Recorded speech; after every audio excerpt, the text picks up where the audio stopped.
You're watching the First Baptist Church of Marble Falls, Texas video podcast. To learn more about our church or to listen to an audio-only version of this sermon, please visit us online at fbcmf.org. The state of our church. When I first watched The Matrix, I thought that The Matrix was real. I didn't know until the hero of the story took the red pill, and then I figured it all out. And it wasn't real. The Matrix was a cognitive, an imaginary world that's simply based on cognitive processing and nothing else. It was disconnected from the real world. It was separated from everything that was real, and it was cut off from the real, and it was in this disconnected kind of state. There are some people, some Christians, who feel like the church is a getaway from the harsh and real things in life, the hard realities in life, where we come in here and we sing nice songs and we hear a sermon, and we do Bible studies about a personal relationship with God, which is a spiritual connection with God. And you can't really see it and you can't really touch it. It's very intangible, and it's more like an invisible belief system, a spiritual system of beliefs. But you really can't touch it, and it's way not material. And so what we do is we sing about and we preach about and we rehearse an invisible system of beliefs that is disconnected from the actual real issues that we all experience in life. Because we leave church then, and then we go back to what's called the real world. And in the real world, there are things that are really tangible that you can see, and where difficulties are real, and it's concrete, where the deadlines are pressing, and the tests you have to take, and the money has to keep coming in, and there are real arguments that unfortunately lead to real violence, and there is real blood and real broken bones and real death. There is a real possibility that the changes that happen all around us will end up hurting us in those changes. And so then we come into the church, and we have a moment where we can escape all of that, and it's kind of a disconnect. And the church is like a getaway. It's kind of like the Matrix. This morning, during the State of the Church address, what I want to do is to take that idea of the church being disconnected and blow it up if I can. And if any of you have ever said, "Oh, the church is so good because it's a getaway for me, it's an escape from life," I'm so sorry to give this message. The Church of Jesus Christ is not a disconnected matrix from the rest of the real issues in our world. It is not a kind of fake idealism where you go into like a theme park, and you go into a theme park and you have all of these fake storefronts, and it seems like you're walking down the Old West, but you're not. It seems like you're walking into space, but you're not. It's not like that. A number of years ago, when I took my family to Disneyland in California, I loved it. I had never been in my entire life, not as a child. I'd always wanted to go. And Disneyland is amazing. Disney World is amazing. And when you go there and you have never been your entire life, it's pretty, it's just wonderful. My children had a hard time keeping up with me. I would run, and there's Mary Poppins, come on, and there's Winnie the Pooh, and it feels awkward when you're an adult man hugging Winnie the Pooh, but I didn't know what else to do. And the spirit of the place just kind of takes over, and I absolutely loved it. And we were the last people to leave. I didn't want to leave. Tess was asleep in my arms. The sun had gone down. People were exiting, and I was on the park bench, and Megan said, "We have to go." And I didn't want to go. No way. It's too amazing here. There was a moment during the day when I started looking around at the perfection, which is Disneyland, and I looked at the grass. And it was as if somebody had woken up at like 2 a.m, and it was his job to turn every single blade of grass the same direction, and then to paint every blade of grass so that it is the same shade of green. And someone it was fake grass. Way not church. Way not church. We are a different people. But we are not a disconnected people. We do life within a context. We do church within a greater context of the things happening in our world and the things happening in our families and the things happening all over our society. It would be so irrelevant if something bad happened in our community, a huge tornado came through, or the economy fell out, and you came in here and the Sunday morning message was on what happened to the Jebusites and Joshua. Everyone would be like, that's a decent Bible study. It has no bearing on reality of our life at all. And eventually, if that went on, if the songs that we sang and the messages, the Bible studies, if it was all an abstract set of invisible beliefs, but it had no bearing on the real, eventually some smart person would say, I got a question. Is God really involved in our world?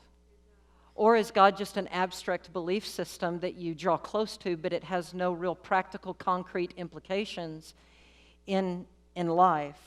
And if that's true, then is God even real himself? When a church is not real, then people don't know that we have a real God. And that's the question that needs to be asked to any church that moves toward irrelevance. First Baptist Marble Falls, we are part of this world. And you may not like it.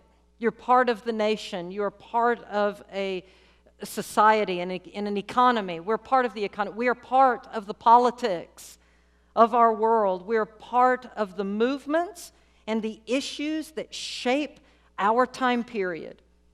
And sometimes we may even be part of the problem in our world, but this is my point.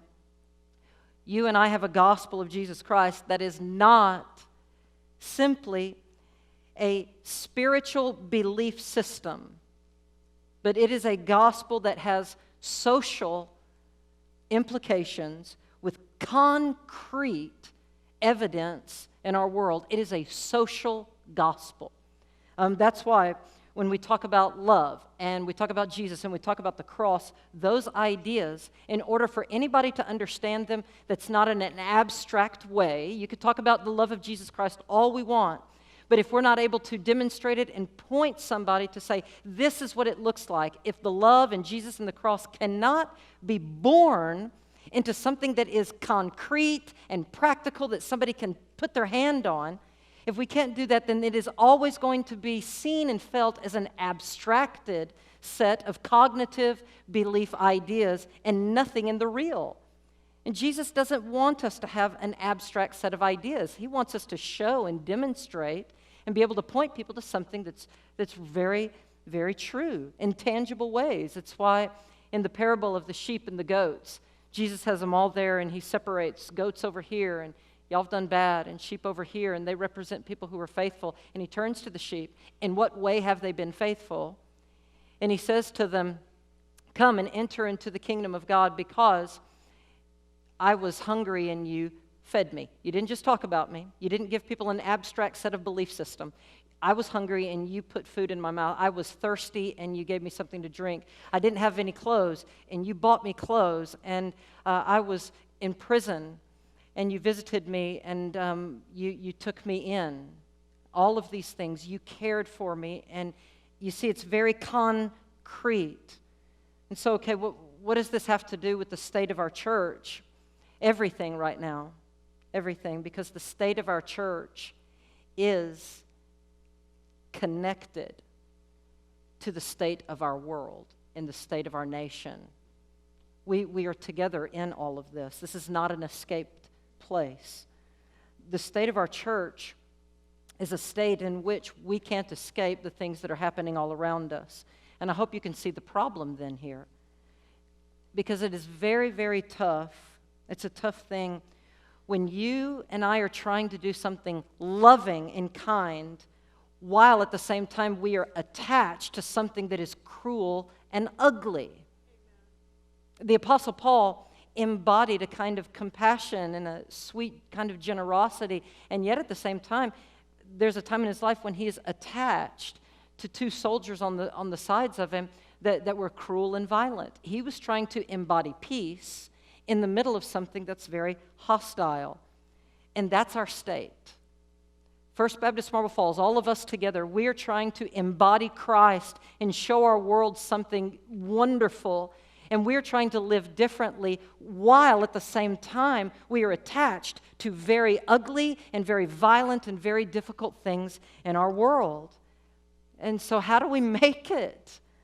If we can't get away from it, the Bible says that you are in the world. You're not of the world. You're different, but you are in it.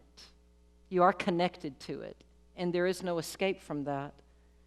So y'all, here's the deal. How does our church take a step forward and move while we're in this connected state to things that are ugly and things that are bad? I want to submit to you Jacob's ladder as our solution. Jacob's ladder is one among billions of ladders exactly like it that are existing in your lives and your family's lives and all over the United States and in our world. It's not just Jacob's ladder, but it's our ladders everywhere. Jacob was running away from home. His brother Esau was trying to kill him, and his dad said go, and he had to leave home. Now, home is where he had worshiped all of his life. God, he had never experienced God in another place that was not home. Home was peaceful. Home was secure. Home felt right, and it was loving, and the presence of God was in that place called home. And now what was he going to do? He didn't get to be in that place where the presence of God was any longer. He was in a hostile land, and he's connected to that hostile land. There are real animals there that are going to kill you. There are real people who don't like you, who are wondering what you're doing. And that's the land he was in. Now he's connected to it, and how does he move forward? And I wonder if the further away he got from home, the sadder he became. When you start to feel disconnected from God and disconnected from home, it is kind of sad. I remember when I went to college, Hardin-Simmons University, I was so excited. I was going to play football for the Hardin-Simmons Cowboys and try to get a theology degree. And the day that I loaded up my pickup truck, and I got all the stuff in it, and then I turned around, and my mom and dad are standing there. There's nothing else in the house for me to get. It's time to drive away, and my mom is there, and of course she begins to just weep. And my dad even, he gets something in his eye and gives me a hug. And he says, do well. And they give me the last pieces of advice. And I get in the car, and they just kind of yell, just like all parents do, right? We do this. What's the last thing?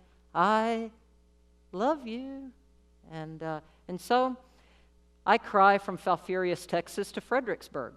And all through South Texas, all the way up. And just weep and weep until finally I'm in my truck. And as I'm driving, a song comes on the radio. It's Christian music, and the Lord begins to say to me, Ross, even though you're not at home, and even though home represented all these things, did you know that I'm with you right here?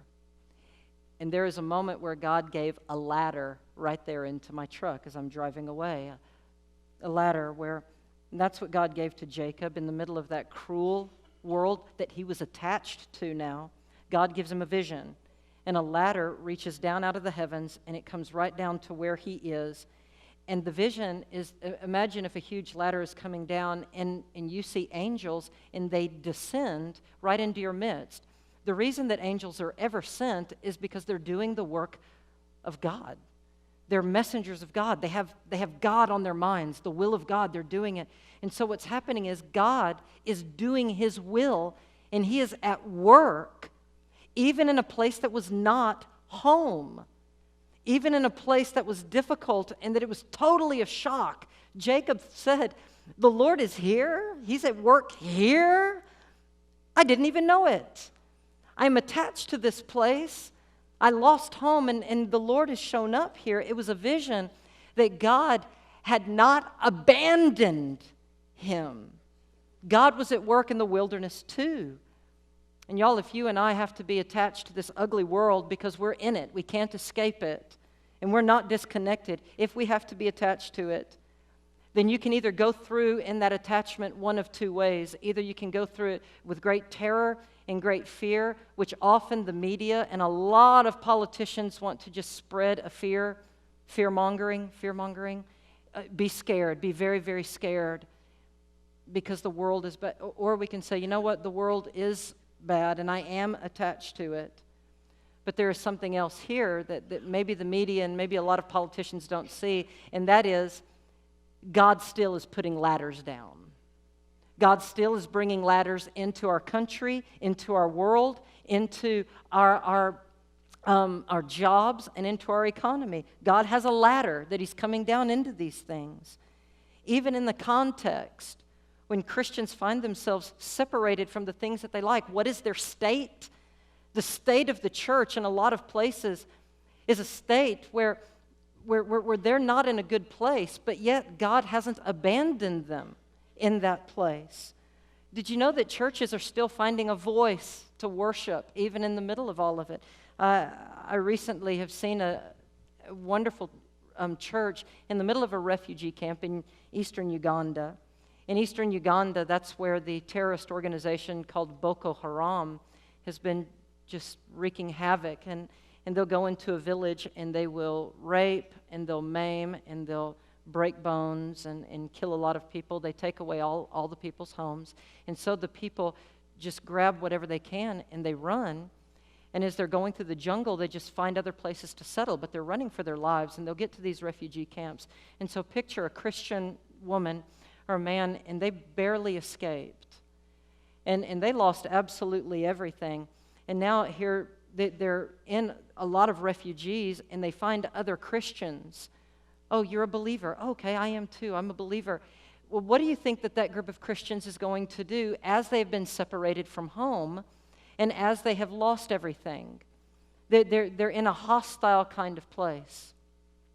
Is God going to give a ladder down into refugee camps? Here's a brief video clip of a church that is in a refugee camp among people who are fleeing Boko Haram, who have just lost daughters and sons and husbands. They have lost everything, and they barely escaped with their lives. It is a refugee camp in eastern Uganda. And here, let's join them for worship for a second.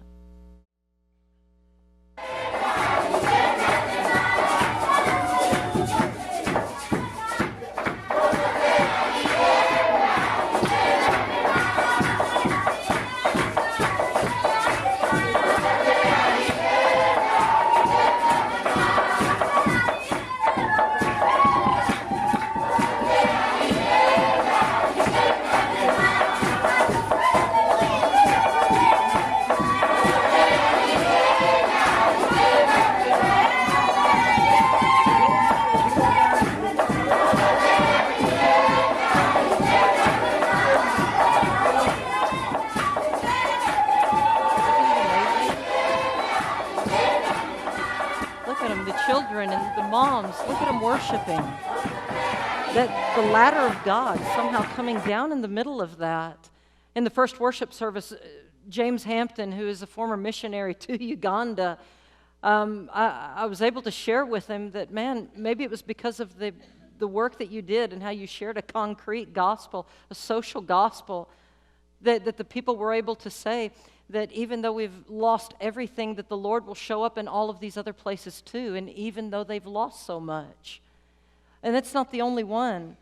This past December, here's a picture of a woman in northern Iraq. This is exactly where ISIS has come in.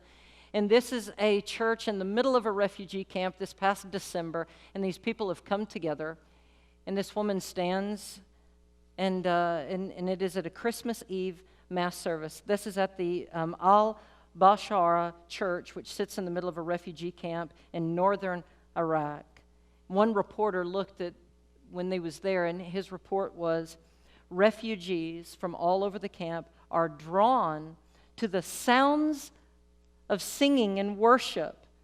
And they come into the tents, the tent churches, to learn why are people singing in the middle of the refugee camps.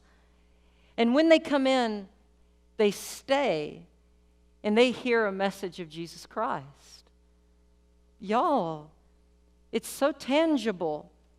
Even if things go south, and even if they go well, the world that we have to be connected to, and if that doesn't go well, nothing can take away our hope, our community. Our community as Christians is what I'm talking about, or our mission as Christians. I've heard many conversations over the last 10 years of ministry about how far our world and our country have gone away from God. Lots and lots of people have talked to me about that. It might surprise some people to know that when they say, our country is so far, everything is so far from God, it might surprise them to know that angels are still descending and ascending into our country and our world. It may surprise some people to know that Jacob's ladder is existing in some of these places. Now, together, church, the state of where we are we connected? Absolutely. Are we a part of it all? Yes. But is Jacob's ladder moving in this place? Yes, and it gives us hope.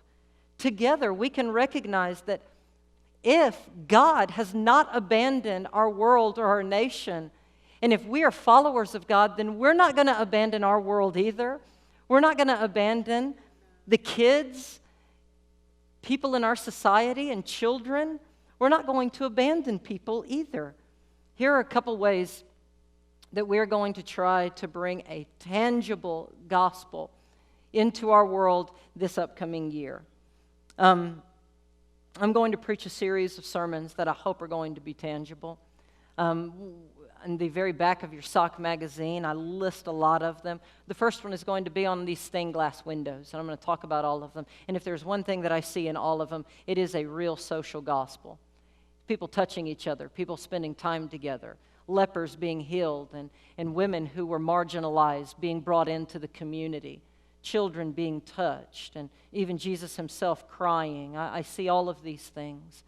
So we talk about all that. We're going to do a sermon series called Political Church. Political Church. Why? Well, kind of because it's an election year and all of y'all are talking about it. It's on people's minds. So we're going to talk about these things. We're going to talk about it because we are involved. It's impossible. Somebody says, we're not a political church. Well, then that means we're a disconnected church, and we don't have anything relevant to really offer. Political church, what does that mean? Maybe this is what it means. It means that we need to offer up to our policymakers of our world the story of Jesus Christ and his kingdom ideas, and allow them to hold the kingdom ideals right next to their ideas, to see the issues of our world through the lenses of the biblical text before those issues become clouded over by various political ideas.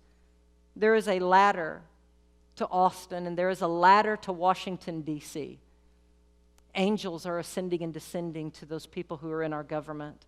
And so what we do is we help open people's eyes, and we allow people to see it. We're involved in all of it. We're going to do this. It's a tangible thing. This upcoming year, we're going to be sending out the Sliker family and the Pettis family. The Pettis family is going to be leaving us, and they're going in this summer, and the Sliker family are going at the end of the year. They're moving to Honduras permanently. They're going to be long-term missionaries. Why? Well, because they've opened their eyes and they've seen that there is a ladder to Honduras, that angels are ascending and descending into that place, and they want to be a part of God's work there. And if any of you want to go to Honduras for a couple weeks, or Thailand, or Bulgaria, or Kenya, there are ladders going to those places too. But y'all, there is a ladder here in our own area, the Highland Lakes area. We have schools, we have great people, we have people that need hope and need to be invested in. Our community can't make it without us. We're going to be involved in wonderful, tangible ways. We're going to do neighborhood events, block parties, street parties. We're going to love our neighbors. In November, we're going to do a big community outreach. Maybe it's going to be like the car care clinic where we fix people's cars, or maybe it's going to be like the home event. We're working out that. But one big outreach that we're going to do is on the 4th of July. Y'all know where the whole town comes on the 4th of July? Right out here. So I thought, well, shoot, if everybody's already here, we might as well tell them about Jesus. And so I'm gonna build a big old stage down at the bottom, and our choir is gonna sing we're gonna do a big patriotic service. It's gonna be so fun. The children will just be ending Vacation Bible School, and rather than having a big family night on Friday night, We're going to invite all the children to come back and perform on the stage for the 4th of July. And there's going to be bounce houses around and glow things. Everybody will have flags and stuff. It'll be like an old-fashioned, town patriotic thing. But then right before the fireworks go off, we're going to have this neat service. And I'm going to just welcome our whole community, and I'm going to share with them the sacrifice that soldiers have made, but then I'm going to go into the sacrifice of Jesus Christ. It won't take long, but we're going to share an evangelistic witness. We're going to bear it, and we're going to talk about what the Lord has done for people. So we're going to meet people's needs. We're going to continue feeding with our food pantry. We're going to continue increasing our healing ministries to our area, healing ministries like Celebrate Recovery. Celebrate Recovery helps people with 3 things: hurts, habits, and hang-ups, which, by the way, is 100% of us. It's not just for somebody who has suffered through alcoholism, but it's everyone who has had a hurt, habit, or a hang-up. And we're going to expand that ministry. We're going to expand divorce care and divorce care for children. We're going to expand grief share for people who have just lost loved ones. We're going to take these ideas and the counseling sessions to people. And we're going to do real, tangible work in the community that God has put us in. We're going to, each month, have a special, Tucker came up with a couple ideas, and I love them, that every month there's going to be a discipleship theme every month in our church. And we're going to kind of talk and flesh those out. And then, if any one of you would like personal, customized spiritual formation plan so that you can grow in your relationship with Christ and find out how your relationship with Christ is concrete and real, Tucker can help set you up with a plan in what we call now the apprentice ministry. And you can talk to him about all of that. Sometime in our future, we have to finish paying off some of these things and talk about moving forward. We already have space problems in various ways. And y'all, for those of you who don't know, here's how our church has always done that. We never draw a hard line in the sand and we say, you're either for this or you're against us. No, we give everybody the dignity of these kinds of decisions. We go slow.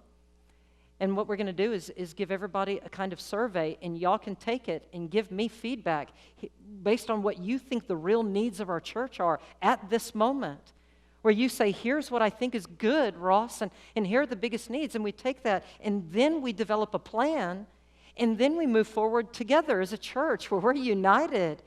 You know what? If you were to talk to any person who was a part of our first Here for Life plan to help do all of this, not a single one of them will say, I hated it, it was a drudgery, and it was just awful. They're all going to tell you that they were blessed and that it was a good thing. And y'all know, when we decide to move forward and do all of that, I don't know exactly the perfect timing, but when we decide to do it and y'all will make the decision, we will come together as a church and we will do really, really well. Why? Because there's a ladder coming into our church. Angels are descending and ascending in this place. And we want to be a part of what God is doing.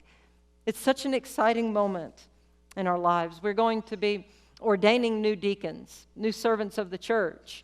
Believe it or not, there's a ladder going into our deacons, and they're doing so well. All of these things. We're going to be training new Sunday school leaders and giving them better training and better leadership than they have ever been, and we're developing a new process for people all across our church to serve and to volunteer wherever they feel like their passion intersects God's calling on their life. All of these things. God is at work. Don't despair. There are ladders where the angels are ascending and descending, and that's what we're a part of. So are we a part of the world? Absolutely. Is the world messed up? Absolutely. Is God still there and a part of all of it, and we're joining Him? Yes. So y'all, Christianity is not something that you simply just feel inside your heart and know in your mind. Christianity is more than that. It is moments of love instead of racism. It's real food given to people from our food pantry. It's a teenager who decides to stop talking in cruel and mean ways about other people. It's adoption and it's protection of people all over our world, people who are in danger and people who are in need. It's real generosity. The brother of Jesus even said it like this. He said, real religion is looking after orphans and widows in their distress and keeping oneself from being polluted by the world. And then he goes on a few sentences later, and he said, what good is it if a man claims to have faith and has no deeds? And then the rhetorical question, can such a faith save him? Probably not. The state of our church is that we are living in a hurting world, in a dangerous world, and we can't escape it. So this year, while everyone else in our world is scared, how about if we move forward and take a step into the story of God and knowing that He is here, that He is a ladder into our community, our state, our nation, and our world, and we see that. And it may surprise you, but we determined to see it. And we know God has not abandoned us. He hasn't abandoned us. He has not returned yet. God is not going to abandon His world. He is going to return, and He's going to come back. And He wants to bring a gospel that is real and concrete. And that's where we are, y'all. That's the state of it all. God's angels are at work. They're doing His will, and they are descending and ascending. So what is our state? How about this? We're just joining the angels. And we're a part of what they're doing. If God is sending them to make a difference, then we say, God, send us too. We'll go into that place. We'll endure that situation. We'll allow ourselves to be connected and a part of it so that we can make a difference. It's going to be an amazing year. Y'all want to be a part of it? I do. You've been watching the First Baptist Church of Marble Falls, Texas video podcast. Be sure to check back each and every Monday for new sermons by visiting us online at fbcmf.org.